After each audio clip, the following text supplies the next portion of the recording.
स्वागत है दोस्तों आपका हमारे चैनल आर के वर्मा में। गंगाराम पटेल और बुलाखीराम नाई की नई मजेदार कहानी। दोस्तों, काशी यात्रा में बुलाखीराम नाई ने एक नए नगर में जो कुछ देखा उसका विवरण इस प्रकार है। बुलाखीराम ने देखा कि एक बहुत ही दरिद्र दीनहीन व्यक्ति से, जिसके वस्त्र फटे हुए थे, दाढ़ी बढ़ी हुई थी, राजा के 4 सिपाही राजा के पास ले जाने का आग्रह कर रहे थे, किंतु वह व्यक्ति बार बार उनसे राजा के पास न ले जाने का आग्रह कर रहा था। कौन था वह दरिद्र व्यक्ति? राजा के सिपाही क्यों उसे राजा के पास ले जाना चाहते थे और वह क्यों राजा के पास नहीं जाना चाहता था? इन्हीं बातों के विषय में सोचता हुआ बुलाखीराम वापस लौट आया। रात के समय जब दोनों ने भोजन कर लिया और बुलाखी ने पटेल का बिस्तर लगाकर उसके एक किनारे हुक्का भर कर रख दिया, तो पटेल ने बिस्तर पर बैठकर बुलाखी से पूछा, हाँ तो भाई बुलाखीराम, अब बताओ आज कौन सी नई बात इस शहर में देख आए? इस पर बुलाखीराम ने शाम के समय जो कुछ देखा था सब कह सुनाया। सुनकर पटेल ने कहा, भाई बुलाखीराम, यहाँ से पश्चिम की दिशा में 100 कोस की दूरी पर एक नगर है, धर्मपुर। उस नगर में राजबीर सिंह नाम का एक क्षत्रिय रहता था। उसकी पत्नी का नाम रामवती था। दोनों पति पत्नी आनंद से जीवन व्यतीत करते थे। कुछ दिन पश्चात ईश्वर की कृपा से उनके यहाँ एक पुत्र पैदा हुआ, जिसका नाम उन्होंने सुमन रखा। सुमन जैसे जैसे बड़ा हो गया, माता पिता का अत्यधिक लाड़ प्यार मिलने के कारण वह जिद्दी हो गया था। माता पिता भी क्योंकि उसकी हर जिद पूरी कर देते थे, उसकी जिद करने की आदत बढ़ती ही गई। धीरे धीरे वह 20 वर्ष का नवयुवक हो गया। दैवयोग से उसी दौरान प्रकृति ने अपना प्रकोप दिखाया। एक भयंकर भूकंप उस शहर में आया, जिसके कारण न सिर्फ सुमन का मकान अपितु शहर की भी अधिकांश इमारतें तबाह हो गईं। सैकड़ों लोग मलबे के नीचे दब कर मर गए। हजारों लोग जख्मी हो गए। मरने वालों में सुमन के माता पिता भी थे। इस दारुण दुख के कारण सुमन के दिल पर भारी आघात लगा। उसने जैसे तैसे अपने माता पिता का अंतिम क्रिया कार्य संपन्न किया और फिर अपनी स्थिति पर विचार करने लगा। मकान तो रहने योग्य रहा ही नहीं था, धन भी उसके पास विशेष नहीं था। अब उसे यह चिंता हुई कि उसका गुजारा कैसे होगा। माँ बाप का लाडला होने के कारण कभी उसने ऐसा कोई काम सीखने का प्रयास ही नहीं किया था जो आगे चलकर उसकी जीविका उपार्जन करने में सहायक होता, और मेहनत मजदूरी का काम वह करना नहीं चाहता था। बुलाखी जब तक माता पिता द्वारा अर्जित धन उसके पास रहा, वह उससे अपना गुजारा चलाता रहा, किंतु जब वह धन समाप्त हो गया तो स्थिति भूखों मरने की आ पहुंची। तब उसने विचार किया कि यह नगर छोड़कर किसी दूसरे नगर में चलना चाहिए।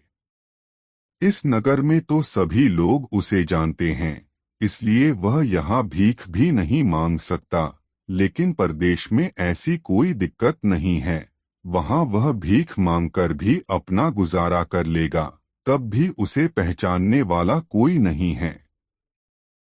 ऐसा विचार कर वह अपना नगर छोड़कर परदेश के लिए चल पड़ा। सुमन लगातार 8 दिन एक ही दिशा में आगे बढ़ता रहा। उसे भूख लगती तो वह जंगली बेर या कंदमूल फल आदि तोड़कर खा लेता और किसी नदी या सरोवर का जल पीकर अपनी प्यास मिटा लेता। एक दिन वह एक ऐसे जंगल में पहुंचा जहां न कोई तालाब था और न कोई नदी। उसे प्यास लगी हुई थी। वह पानी की तलाश में इधर उधर भटकने लगा। काफी दूर चलने पर उसे एक आम्रकुंज नजर आया। उस आम्रकुंज में सिर्फ आम के ही वृक्ष नहीं थे, दूसरे भी अनेक प्रकार के वृक्ष थे जिन पर फल लगे हुए थे। कुंज के बीचों बीच एक मनोरम सरोवर था, जिसमें नाना प्रकार के जलचर किलोले कर रहे थे। कुंज में पहुंचकर सुमन ने सबसे पहले तो सरोवर से भरपेट पानी पिया, फिर वृक्षों से कुछ फल तोड़े और अपनी क्षुधा शांत की। तत्पश्चात वह एक वृक्ष का सहारा लेकर भूमि पर बैठ गया। वह परिश्रम के कारण बुरी तरह से थका हुआ था, अतः जल्दी ही उसे नींद आई और वह सो गया। बुलाखी। वह आम्रकुंज परियों के राजा का था। उसने अपनी बेटी शबन के लिए उस आम्रकुंज का निर्माण कराया था। परियों की शहजादी शबन कभी कभी वहां अपनी सखियों के साथ सैर करने के लिए आती रहती थी। जिस दिन का यह वाकया है, उस दिन भी वह संयोग से अपनी सहेलियों के साथ वहां आई हुई थी।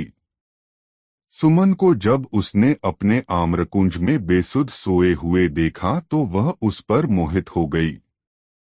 परियों की शहजादी ने जब अपनी पायल झनझनाई तो उनके घुंघरुओं की आवाज सुनकर सुमन की निद्रा टूट गई। आंखें खोलकर देखा तो सामने एक परिजात को पाया। दोनों की आंखें चार हुई तो दोनों ही एक दूसरे के अदृश्य प्रेम में बंध गए। फिर तो उनमें देर तक बातें होती रहीं। परियों की शहजादी ने सुमन को अपना परिचय दिया और सुमन ने उससे अपनी दास्तां बयान कर दी। सुमन की दास्तां सुनकर परी शबन का दिल पसीज उठा। उसे सुमन पर दया आ गई। उसने अपने गले से तावीज उतारा और उसे सुमन को देकर कहा, थे युवक, यह तावीज अपने पास रख लो। यह मेरे प्रेम की निशानी है, तुम इसे कभी अपने शरीर से अलग मत करना। यह हर संकट में तुम्हारे काम आएगा। यह कहकर वह परी वहां से चली गई। सुमन भी उठकर अपने गंतव्य की ओर चल पड़ा। 2 दिन बाद वह एक नगर में पहुंचा। वहां पहुंचकर उसने कोई काम ढूंढने का प्रयास किया, किंतु किसी भी जगह पर उसे कोई काम न मिला। तब यह विचार कर कि कल सुबह यहाँ के राज दरबार में जाकर राजा से कोई काम मांगूंगा, वह राजमहल की दीवार के साथ ही भूमि पर पड़कर सो रहा। आधी रात का समय हुआ तो किसी स्त्री के रोने का स्वर सुनकर उसकी नींद खुल गई। वह विचार करने लगा कि अवश्य ही वह स्त्री किसी मुसीबत में है, चलकर देखना चाहिए कि उसे क्या कष्ट है। बुलाखी। उस स्त्री के रोने का स्वर वहां के राजा ने भी सुना था। वह उस समय जाग रहा था, यह देखने के लिए कि उस दुखियारी स्त्री को क्या तकलीफ है जो वह आधी रात को इस प्रकार विलाप कर रही है। राजा महल से निकलकर उस दिशा में चल पड़ा जिधर से रोने का स्वर आ रहा था। उधर सुमन भी राजा से पहले उस स्त्री के रोने की दिशा में चल दिया था। अब आगे आगे सुमन और पीछे पीछे राजा, दोनों उस स्त्री की खोज में चल पड़े। सुमन राजा से पहले उस स्त्री के पास पहुंचा। उस स्त्री ने अच्छे वस्त्राभूषण धारण किए हुए थे। सुमन ने उसके पास जाकर पूछा, हे देवी, तुम्हें क्या कष्ट है जो आधी रात के समय में इस प्रकार विलाप कर रही हो? यह सुनकर उस स्त्री ने रोना बंद कर दिया। वह बोली, मेरा दुख जानकर क्या करेगा बेटा? तू तो स्वयं ही इस नगर में कोई परदेशी जान पड़ता है। तेरी हालत भी किसी दीनहीन व्यक्ति जैसी दिखाई दे रही है। मेरा दुख तो वही व्यक्ति दूर कर सकता है जो हर तरह की सामर्थ्य रखता हो। हे देवी, सुनकर सुमन ने कहा, जब अपने मुख से मुझे बेटा कहा है तो अपने बेटे से अपना दुख जरूर कहो। भला बेटा माँ के काम नहीं आएगा तो कौन काम आएगा? रही दीनहीन होने की बात, मैं दीनहीन जरूर हूँ, यहाँ परदेशी भी हूँ, लेकिन सामर्थ्य में किसी से कम नहीं हूँ। तुम सेवा बताओ, मैं तत्काल उसे पूरी करने की कोशिश करूँगा। तो सुन बेटा, स्त्री बोली, मैं अपने दुख के लिए नहीं, यहाँ के राजा के दुख के लिए रो रही हूँ। मैं इस राज्य की राज्यलक्ष्मी हूँ। कल यहाँ के राजा का इंतकाल हो जाएगा, तब मुझे ऐसे प्रजापालक राजा का राजमहल त्याग कर कहीं अन्यत्र जाना पड़ेगा। मैं अब तक यहाँ बड़े आराम के साथ रह रही थी, किंतु कल के बाद न जाने मुझे कैसे राजा के यहाँ जाना पड़े, वह राजा मेरे साथ न जाने कैसा व्यवहार करे। इसी आशंका से मैं भयभीत हूँ और इस राजा की मृत्यु के शोक से बरबस ही मेरी रुलाई फूट पड़ रही है। इसी वजह से मेरे आंसू नहीं थम रहे। सुमन कहने लगा, हेमा, तुमने जो यह अजीब बात बताई कि कल यहाँ के राजा की मृत्यु हो जाएगी, मुझे बताओ तो कि उसकी मृत्यु कैसे होगी? राजा तो बिल्कुल भला चंगा और हर तरह से स्वस्थ है। उसे कोई रोग भी नहीं है, फिर उसकी मृत्यु का तो प्रश्न ही नहीं उठता। अरे मेरे भोले बेटे, राज्यलक्ष्मी बोली, मैंने यह कब कहा कि उसकी मृत्यु स्वाभाविक रूप में होगी? उसकी मृत्यु तो एक सिंह के द्वारा होगी। सुन, कल यह राजा आखेट के लिए वन में जाएगा। वहीं एक सिंह शिकार के दौरान इसे मार डालेगा। यह सुनकर सुमन ने कहा, हेमा, जब तुम्हें इतना ज्ञान है कि राजा की मृत्यु सिंह के शिकार के दौरान होगी, तो तुम यह भी अवश्य जानती होगी कि राजा की मृत्यु किस प्रकार टल सकती है। मुझे वह उपाय बताओ, मैं अपने प्राण देकर भी राजा के प्राणों की रक्षा करने की कोशिश करूंगा। देवी बोली, हे परदेशी, उपाय तो है, किंतु वह करना कठिन है। मैं तुझे वह उपाय बताए देती हूँ। उपाय यह है कि जब राजा आखेट करने वन में जाए, तो तू भी उसके साथ वन में चले जाना और राजा के साथ परछाई की तरह लगे रहना। सिंह जब राजा को असावधान पाकर उस पर झपटने को हो, उससे पहले ही तू सिंह पर झपट पड़ना और अपनी तलवार से सिंह को मार डालना, लेकिन यह सब तेरी फुर्ती, शक्ति और चपलता पर निर्भर करता है। यदि तनिक भी चूक हुई तो सिंह राजा के साथ साथ तुझे भी फाड़ डालेगा। ऐसा नहीं होगा माँ, सुमन ने कहा, मैं बहुत सतर्क रहूंगा और हर हाल में राजा के जीवन की रक्षा करूंगा। तेरा कल्याण हो, कहकर वह स्त्री अंतर्धान हो गई। राजा ने अंधेरे में छिपकर उन दोनों का सारा वार्तालाप सुना। उसे अनजाने मित्र सुमन के ऊपर गर्व हो आया, जो न तो यहाँ का निवासी ही था और न राजा का कोई मित्र अथवा रिश्तेदार, फिर भी वह उसके लिए अपनी जान जोखिम में डालने को तैयार था। राजा उसी समय उसके सामने जाहिर होना चाहता था, किंतु न जाने क्या सोचकर उसने अपना कार्यक्रम बदल दिया। वह घूमा और सीधा अपने महल में चला गया। सुमन भी लौटकर अपने पहले वाली जगह पर पड़कर सो गया।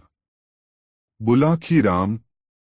जब राजा अपने महल में आकर पलंग पर लेटा, तो वह अपने मन में विचार करने लगा कि कल मैं शिकार करने के लिए जाऊंगा ही नहीं, और जब जंगल में जाऊंगा ही नहीं, तो सिंह के हाथों मेरी मौत कैसे हो जाएगी।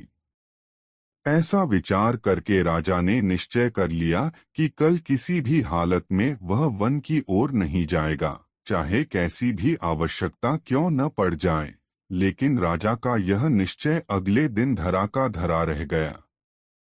भोर होते ही राजा का एक परम मित्र उसके पास आ पहुंचा। उसका वह मित्र स्वयं भी एक रियासत का राजकुमार था और एक दक्ष शिकारी भी था।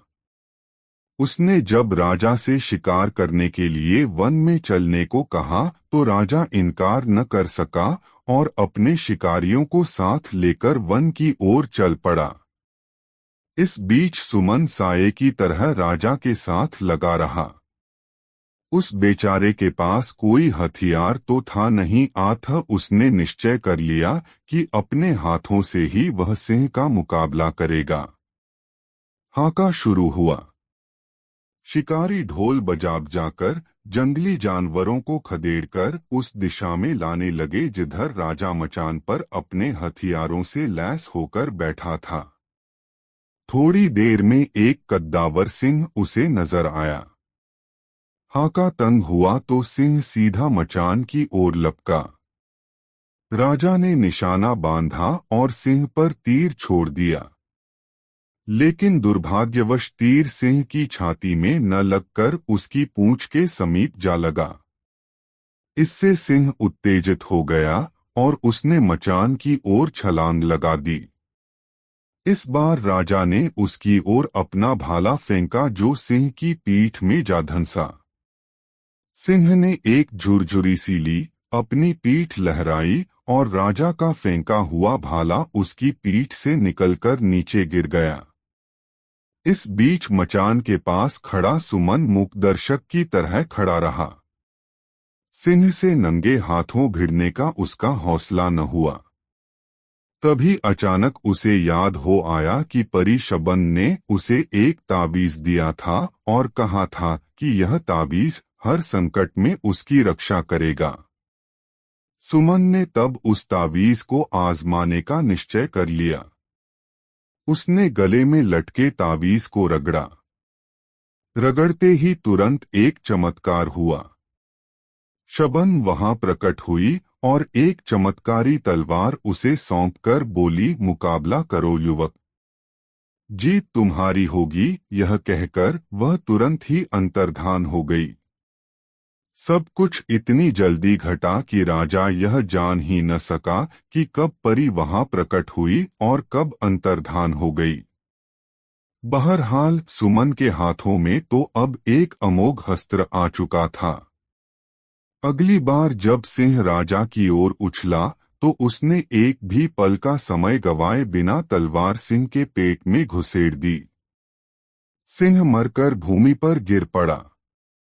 सिंह के मरते ही राजा का आतंकित चेहरा फिर से खिल उठा। राजा के साथ गए सभी शिकारी भी शोर मचाने लगे कि राजा ने सिंह का शिकार कर लिया है। वह राजा की जय जयकार करने लगे। सुमन ने उनके आनंद में खलल डालना मुनासिब न समझा, अतः वह जिस प्रकार राजा के साथ आया था, राजा के लौटने से पहले ही शहर लौट गया। दूसरे दिन राजा को सुमन का ध्यान आया। उसने गंभीरता से मनन किया तो उसे मालूम हुआ कि सिंह की मृत्यु उसके भाले से नहीं, उस अनजान मददगार की तलवार से हुई थी, जो किसी देवदूत के समान अचानक ही वहां उसकी मदद के लिए पहुंच गया था। तब उसने सुमन को ढूंढकर लाने के लिए आदेश जारी कर दिए। दरअसल राजा सुमन को बुलाकर उसे सम्मानित करना चाहता था। वह चाहता था कि इस सेवा के बदले में वह उस युवक को सम्मान के साथ साथ कोई सम्मानीय पद भी अपने दरबार में दे, ताकि वह कुछ उऋण हो सके। इतनी कहानी सुनाकर पटेल जी खामोश हो गए। उन्होंने हुक्के की निगाली मुंह में लगाकर एक जोरदार कश खींचा। कुछ देर उस कश का आनंद उठाया, फिर ढेर सारा धुआं मुंह से उगलकर आगे कहा, बुलाखी, कहानी खत्म हो गई। अब पहचान की। वह युवक कौन था जिसे तू शाम को देखकर आया था? तो क्या स्वयं सुमन ही वह व्यक्ति था? बुलाखी बोला, और उसी को राजा के सिपाही अपने साथ ले चलने का आग्रह कर रहे थे, ताकि राजा उसे सम्मानित कर कोई अच्छा सा पद उसे राज दरबार में दे सके। बिल्कुल सही समझा तुमने, पटेल बोले, और चूंकि अब तुम्हारे प्रश्न का उत्तर तुम्हें मिल गया है, इसलिए अब लंबी तान कर सो रहो। मुझे भी बहुत जोरों से नींद आ रही है। तत्पश्चात दोनों सो गए। रात बीतती रही। दोस्तों, वीडियो को एक लाइक जरूर कर दे। दोस्तों, जब बुलाकी नाई ने गंगाराम पटेल के साथ द्वारिका, सुदामापुरी, सोमनाथ, मालिका तीर्थ तथा सत्ताधार आदि के दर्शन कर लिए और लौटने का विचार किया, तो गंगाराम पटेल कहने लगे, दोहा होता है ना हर जगह आना बारंबार, आए हैं तो देख लें चल कर के गिरनार।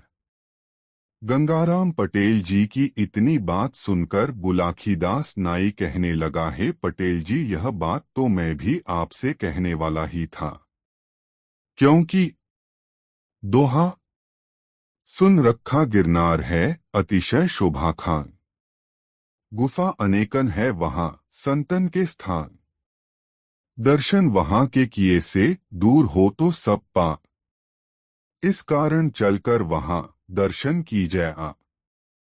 आपस में ऐसी सलाह मिलाकर बुलाकी नाई ने सब सामान तैयार किया और अपना प्रस्थान गिरनार को किया।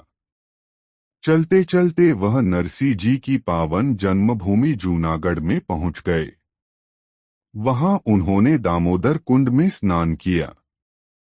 नरसी जी का जन्मस्थान, पुराना किला, गिरनार पहाड़ पर भतृहरि गुफा, राम मंदिर, जैन मंदिर, गोमुख अंबाजी का मंदिर, गोरखधूना, दत्तात्रेय जी की चरण पादुका, कमंडल कुंड, मुचुकुंद गुफा इत्यादि देखकर वह जूनागढ़ लौट आए और एक बगीची पर अपना आसन लगा दिया।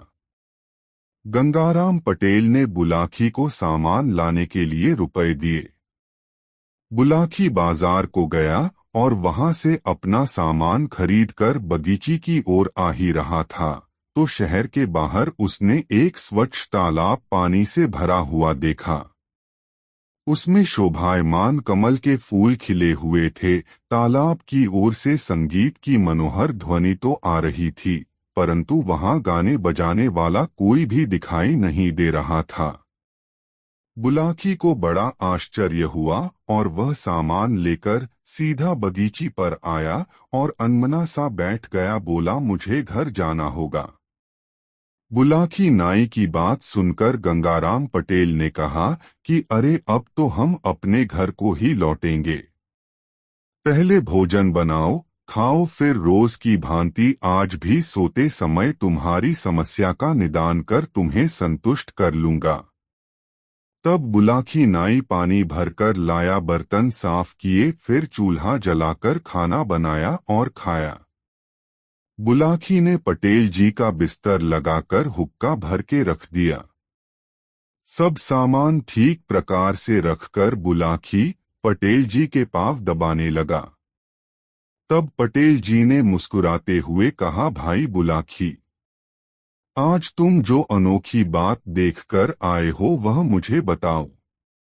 बुलाकी नाई कहने लगा कि आज मैं जब खाने पीने का सामान लेकर वापस आ रहा था, तो रास्ते में शहर के बाहर एक विशाल तालाब देखा था, जो स्वच्छ जल से भरा हुआ था।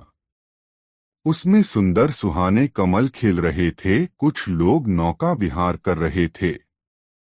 उस तालाब की ओर से गाने बजाने की बड़ी मनोहर ध्वनि सुनाई दे रही थी, परंतु वहां कोई गाने बजाने वाला दिखाई नहीं दे रहा था। न वहां कोई ऐसा स्थान ही था जहां गाना बजाना हो सकता है। यह देखकर मुझे बड़ा आश्चर्य हुआ। आप कृपा करके बताएं कि यह कौन सा तालाब है। गंगाराम पटेल कहने लगे, एक ब्राह्मण था जिसका विवाह नहीं हुआ था। उसने मन में विचार किया कि भगवान ने अच्छा ही किया जो कि मैं गृहस्थी की सब बाधाओं से दूर हूं।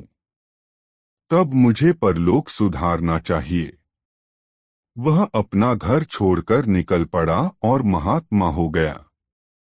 उसने बहुत कठोर तप किया, किसी भी सांसारिक वस्तु पर ध्यान न देकर सदैव भगवान में लीन रहने लगा। कई कई दिन निराहार उपवास किए और पानी के सहारे ही अपना जीवन निर्वाह किया। उसकी इस कठिन तपस्या से इंद्र का सिंहासन हिलने लगा।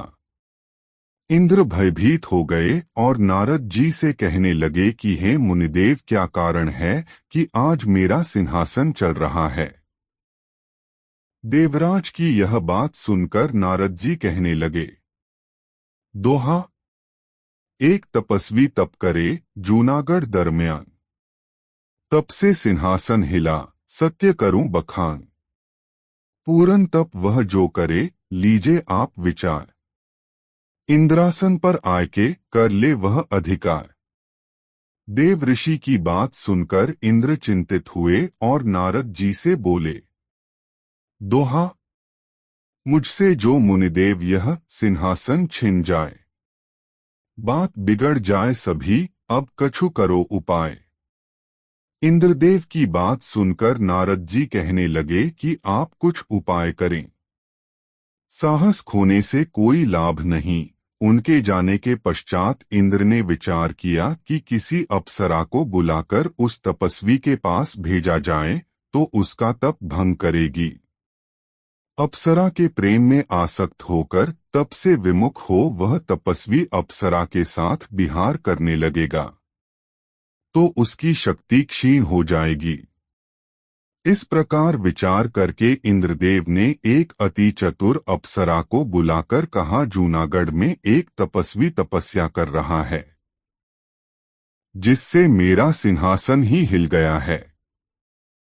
अब तुम अपने समाज सहित वहां जाओ और उस तपस्वी को मोहित करके उसको सबसे भ्रष्ट करो। इंद्रदेव के कहे अनुसार अप्सरा अपने समाज सहित उस स्थान पर आई जहां तपस्वी तपस्या कर रहा था। उसने अपनी माया से एक सुंदर उपवन और एक विस्तृत सुंदर सरोवर की रचना की जिसमें सुंदर कमल के फूल खिले हुए थे और भंवरे गुंजन कर रहे थे। इसके बाद उस सुंदर उपवन में अपने साथियों के सहित अप्सरा ने संगीत आरंभ किया था, जिन्होंने नाना प्रकार के साज बजाए। अप्सरा ने पंचम स्वर में मन को मोहने वाली रागिनी गाई तो सारा उपवन गूंज उठा और जो तपस्वी समाधि लगाए बैठा था उसकी समाधि टूट गई और उसका ध्यान और अप्सरा के संगीत की ओर गया। वह तपस्वी अपना आसन छोड़कर उधर को चल दिया जिधर से अप्सरा के गाने की मधुर आवाज आ रही थी। जब तपस्वी अप्सरा के निकट पहुंचा तो अप्सरा ने उसको कनखियों से देखा। अब उसने और भी अधिक मधुर गायन से उसके चित्त को अपनी ओर आकर्षित किया, जिसके बाद तपस्वी भगवान का ध्यान करना बिल्कुल भूल गया और उस अप्सरा के वशीभूत हो कहने लगा, कुंडली, बतला दे तू कौन है, हे मृगनैनी नारी। भूला मैं जब तब सभी तेरी छटा निहारी, तेरी छटा निहारी हृदय में मैं अपने हर्षाया। सुन तेरा संगीत यहाँ तक आसन से आया, एक बार फिर मुझे रागिनी मधुर सुना दे। आई है किस लिए यहाँ पर तू बतला दे। तपस्वी की इतनी बात सुनकर अप्सरा कहने लगी, कुंडली, आई हूँ स्वर्गलोक से, सुन तपस्वी चितलाए। सेवा करने आपकी स्वामी दिया पठाए, स्वामी दिया पठाए दर्शकर चित हर्षाया। धन्य हमारा भाग आपका दर्शन पाया, जो कुछ आज्ञा देव करूं तो अब हूँ सेवकाई। इच्छा पूरन करन आपकी हूँ मैं आई। अप्सरा की ऐसी बात सुनकर तपस्वी बड़ा आनंदित हुआ। बोला, मैंने अब तक संसार में तुम्हारे समान सुंदर स्त्री नहीं देखी और न कोई ऐसा सुरीला संगीत सुना है। मेरा मन तुम्हारी सुंदरता को देखकर ऐसा मोहित हो गया है कि मैं यही चाहता हूँ कि तुम सदा मेरे नेत्रों के सामने रहो और अपने मधुर संगीत द्वारा मेरी इच्छा पूर्ण करती रहो। तपस्वी की यह बात सुनकर अप्सरा कहने लगी, आप एक तपस्वी हैं, आपकी इच्छा पूरी करना तो मेरा परम कर्तव्य तथा धर्म है। मैं आपकी आज्ञा को शिरोधार्य कर पालन करूंगी। अब आप मुझे सेवा की आज्ञा तो दीजिए। मैं वही करूंगी जिसे करके आपको सुख पहुंचे। अप्सरा की यह बात सुनकर तपस्वी कहने लगा, यदि तुम यहाँ उपवन में रह अपने संगीत एवं सहवास से मेरी इच्छा पूरी करोगी तो समाज वाले देखकर हंसेंगे। आथ किसी अदृश्य स्थान में तुम मेरी कुछ समय तक इच्छा पूरी कर सको तो मैं अपने को अत्यंत भाग्यशाली समझूंगा। अप्सरा ने यह बात सुनी तो समझ गई कि अब तो तपस्वी मेरे वश में है। इससे अपने बिगाड़ का कुछ भय नहीं और अब मैं आसानी से इंद्रदेव का कार्य पूरा कर सकूंगी। वह कहने लगी, मैं कोई साधारण स्त्री नहीं हूँ, स्वर्गलोक की रहने वाली हूँ। अब तक मैं किसी पुरुष पर मोहित नहीं हुई हूँ और न किसी के साथ विहार ही किया है। यदि आप सदैव मेरे साथ विहार करने का प्रण करें तो मैं आपकी इच्छा पूरी कर सकती हूँ, नहीं तो अपने स्थान को चली जाऊंगी। अप्सरा की इतनी बात सुनकर तपस्वी बोला कि मेरी भी यही इच्छा है जो तुम्हारी है। मेरा भी विवाह नहीं हुआ और ना मैंने अब तक किसी स्त्री पर दृष्टि डाली है। मेरी इच्छा है कि मेरा तुमसे आजीवन विहार होता रहे तो अच्छा है। इतनी सुनकर अप्सरा कहने लगी कि ऐसा सुख तो आप जैसे बड़े तपस्वी जनों को ही प्राप्त हो सकता है, सबको नहीं। अब मैं आप जैसी इच्छा कर रहे हैं वैसा ही सदैव करूंगी। अपने मन में विचार कर अप्सरा ने इंद्रदेव के कार्य को सिद्ध करने का उचित उपाय किया। उस सरोवर के नीचे उसने अपनी माया से एक ऐसे बहुत सुंदर भवन की रचना की जो कि दिखाई नहीं देता था। उस भवन के ऊपर जल भरा हुआ था, जिसमें कि सुहाने सुहाने कमल भी खिल रहे थे, भंवरे फूलों पर गुंजार कर रहे थे। भवन में अनेकों मणियां लगी हुई थी, जिनसे कि अद्भुत प्रकाश होता था। स्वर्ग जैसे समस्त सुखों के साधन उस भवन में उपलब्ध थे। अप्सरा अपने साथियों सहित उस तपस्वी सहित निवास करने लगी।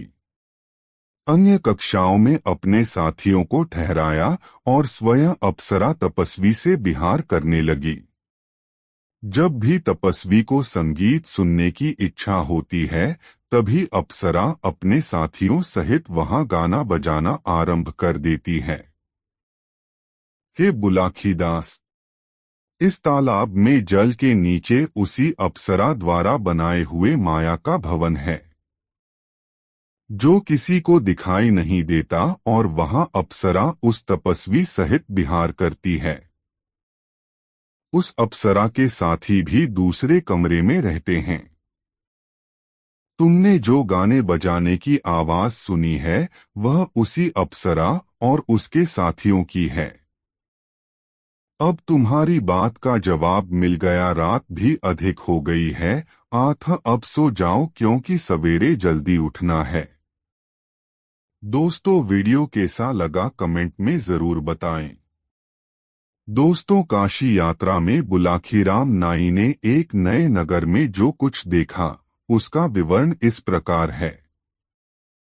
बुलाखीराम ने देखा कि एक बहुत ही दरिद्र दीनहीन व्यक्ति से, जिसके वस्त्र फटे हुए थे, दाढ़ी बढ़ी हुई थी, राजा के 4 सिपाही राजा के पास ले जाने का आग्रह कर रहे थे, किंतु वह व्यक्ति बार बार उनसे राजा के पास न ले जाने का आग्रह कर रहा था।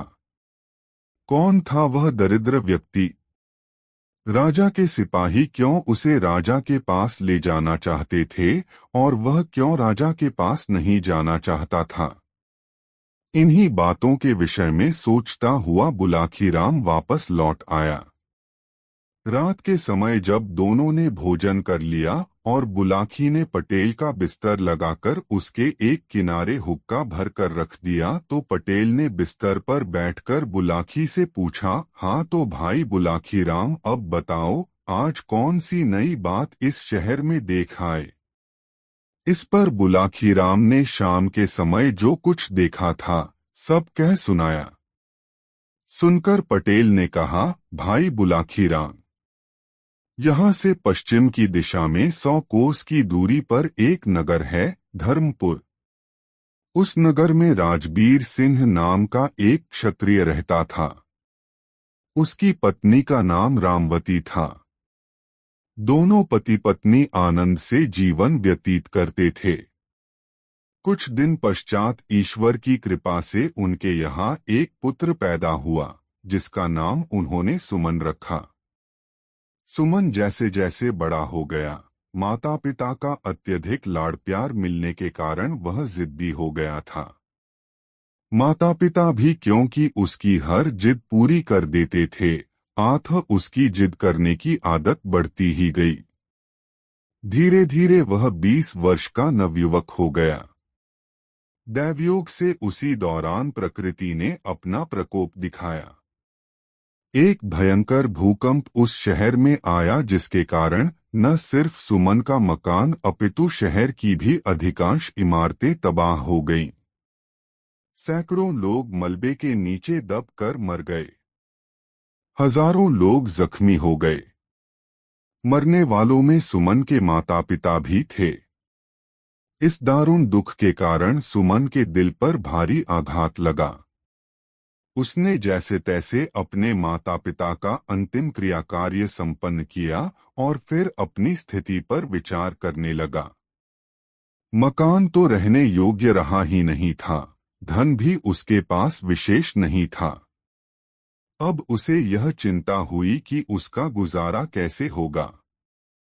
माँ बाप का लाडला होने के कारण कभी उसने ऐसा कोई काम सीखने का प्रयास ही नहीं किया था जो आगे चलकर उसकी जीविका उपार्जन करने में सहायक होता, और मेहनत मजदूरी का काम वह करना नहीं चाहता था। बुलाखी। जब तक माता पिता द्वारा अर्जित धन उसके पास रहा, वह उससे अपना गुजारा चलाता रहा, किंतु जब वह धन समाप्त हो गया तो स्थिति भूखों मरने की आ पहुंची। तब उसने विचार किया कि यह नगर छोड़कर किसी दूसरे नगर में चलना चाहिए। इस नगर में तो सभी लोग उसे जानते हैं, इसलिए वह यहाँ भीख भी नहीं मांग सकता। लेकिन परदेश में ऐसी कोई दिक्कत नहीं है, वहाँ वह भीख मांगकर भी अपना गुजारा कर लेगा, तब भी उसे पहचानने वाला कोई नहीं है। ऐसा विचार कर वह अपना नगर छोड़कर परदेश के लिए चल पड़ा। सुमन लगातार 8 दिन एक ही दिशा में आगे बढ़ता रहा। उसे भूख लगती तो वह जंगली बेर या कंदमूल फल आदि तोड़कर खा लेता और किसी नदी या सरोवर का जल पीकर अपनी प्यास मिटा लेता। एक दिन वह एक ऐसे जंगल में पहुंचा जहां न कोई तालाब था और न कोई नदी। उसे प्यास लगी हुई थी। वह पानी की तलाश में इधर-उधर भटकने लगा। काफी दूर चलने पर उसे एक आम्रकुंज नजर आया। उस आम्रकुंज में सिर्फ आम के ही वृक्ष नहीं थे, दूसरे भी अनेक प्रकार के वृक्ष थे जिन पर फल लगे हुए थे। कुंज के बीचों बीच एक मनोरम सरोवर था, जिसमें नाना प्रकार के जलचर किलोले कर रहे थे। कुंज में पहुंचकर सुमन ने सबसे पहले तो सरोवर से भरपेट पानी पिया, फिर वृक्षों से कुछ फल तोड़े और अपनी क्षुधा शांत की। तत्पश्चात वह एक वृक्ष का सहारा लेकर भूमि पर बैठ गया। वह परिश्रम के कारण बुरी तरह से थका हुआ था। जल्दी ही उसे नींद आई और वह सो गया। बुलाखी। वह आम्रकुंज परियों के राजा का था। उसने अपनी बेटी शबन के लिए उस आम्रकुंज का निर्माण कराया था।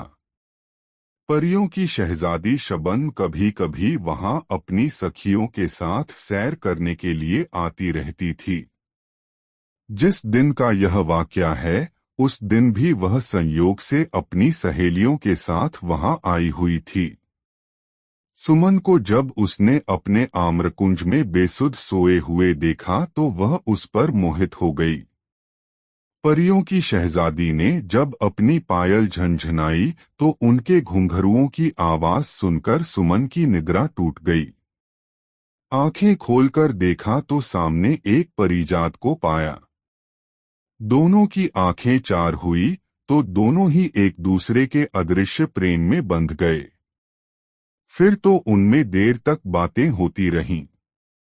परियों की शहजादी ने सुमन को अपना परिचय दिया और सुमन ने उससे अपनी दास्तां बयान कर दी। सुमन की दास्तां सुनकर परी शबन का दिल पसीज उठा। उसे सुमन पर दया आ गई। उसने अपने गले से तावीज उतारा और उसे सुमन को देकर कहा, थे युवक, यह तावीज अपने पास रख लो। यह मेरे प्रेम की निशानी है, तुम इसे कभी अपने शरीर से अलग मत करना। यह हर संकट में तुम्हारे काम आएगा। यह कहकर वह परी वहां से चली गई। सुमन भी उठकर अपने गंतव्य की ओर चल पड़ा। 2 दिन बाद वह एक नगर में पहुंचा। वहां पहुंचकर उसने कोई काम ढूंढने का प्रयास किया, किंतु किसी भी जगह पर उसे कोई काम न मिला। तब यह विचार कर कि कल सुबह यहाँ के राज दरबार में जाकर राजा से कोई काम मांगूंगा, वह राजमहल की दीवार के साथ ही भूमि पर पड़कर सो रहा। आधी रात का समय हुआ तो किसी स्त्री के रोने का स्वर सुनकर उसकी नींद खुल गई। वह विचार करने लगा कि अवश्य ही वह स्त्री किसी मुसीबत में है, चलकर देखना चाहिए कि उसे क्या कष्ट है। बुलाखी।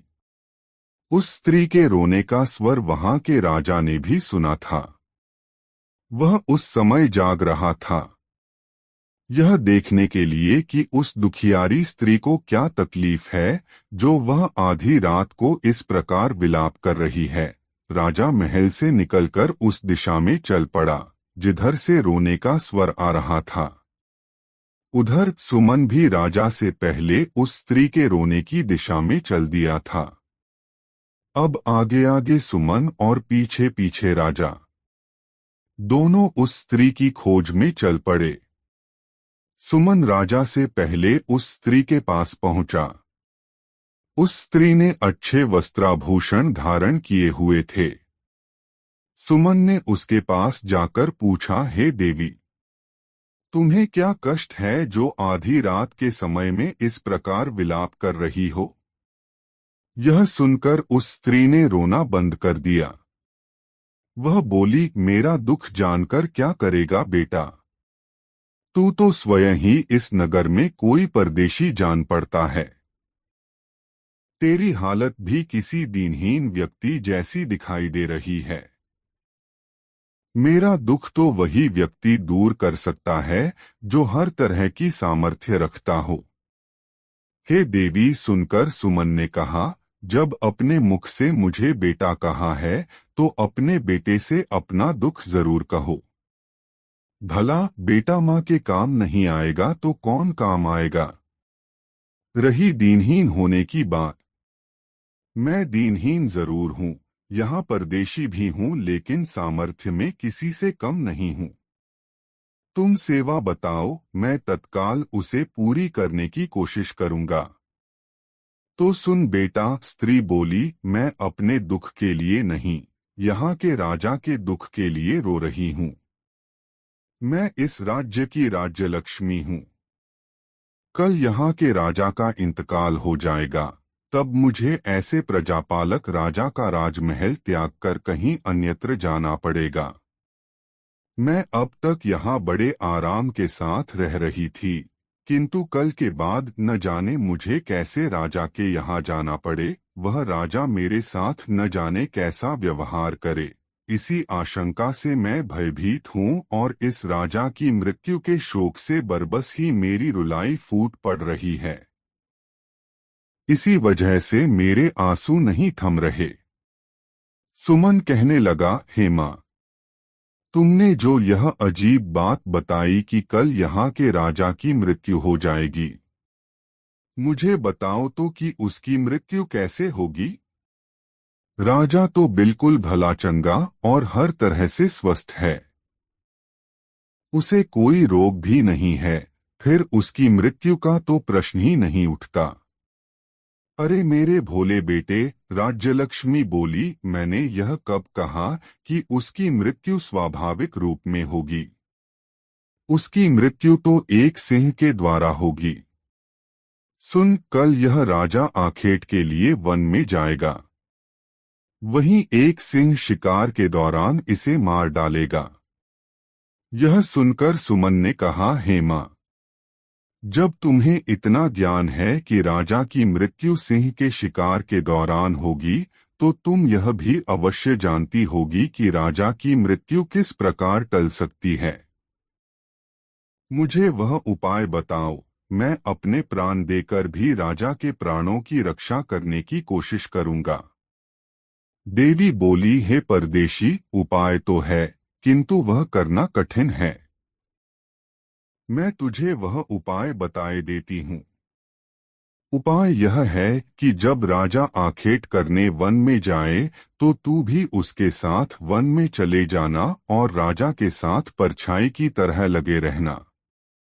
सिंह जब राजा को असावधान पाकर उस पर झपटने को हो, उससे पहले ही तू सिंह पर झपट पड़ना और अपनी तलवार से सिंह को मार डालना, लेकिन यह सब तेरी फुर्ती, शक्ति और चपलता पर निर्भर करता है। यदि तनिक भी चूक हुई तो सिंह राजा के साथ साथ तुझे भी फाड़ डालेगा। ऐसा नहीं होगा माँ, सुमन ने कहा, मैं बहुत सतर्क रहूंगा और हर हाल में राजा के जीवन की रक्षा करूंगा। तेरा कल्याण हो, कहकर वह स्त्री अंतर्धान हो गई। राजा ने अंधेरे में छिपकर उन दोनों का सारा वार्तालाप सुना। उसे अनजाने मित्र सुमन के ऊपर गर्व हो आया, जो न तो यहाँ का निवासी ही था और न राजा का कोई मित्र अथवा रिश्तेदार, फिर भी वह उसके लिए अपनी जान जोखिम में डालने को तैयार था। राजा उसी समय उसके सामने जाहिर होना चाहता था, किंतु न जाने क्या सोचकर उसने अपना कार्यक्रम बदल दिया। वह घूमा और सीधा अपने महल में चला गया। सुमन भी लौटकर अपने पहले वाली जगह पर पड़कर सो गया। बुलाखी राम। जब राजा अपने महल में आकर पलंग पर लेटा तो वह अपने मन में विचार करने लगा कि कल मैं शिकार करने के लिए जाऊंगा ही नहीं, और जब जंगल में जाऊंगा ही नहीं तो सिंह के हाथों मेरी मौत कैसे हो जाएगी। ऐसा विचार करके राजा ने निश्चय कर लिया कि कल किसी भी हालत में वह वन की ओर नहीं जाएगा, चाहे कैसी भी आवश्यकता क्यों न पड़ जाए। लेकिन राजा का यह निश्चय अगले दिन धरा का धरा रह गया। भोर होते ही राजा का एक परम मित्र उसके पास आ पहुंचा। उसका वह मित्र स्वयं भी एक रियासत का राजकुमार था और एक दक्ष शिकारी भी था।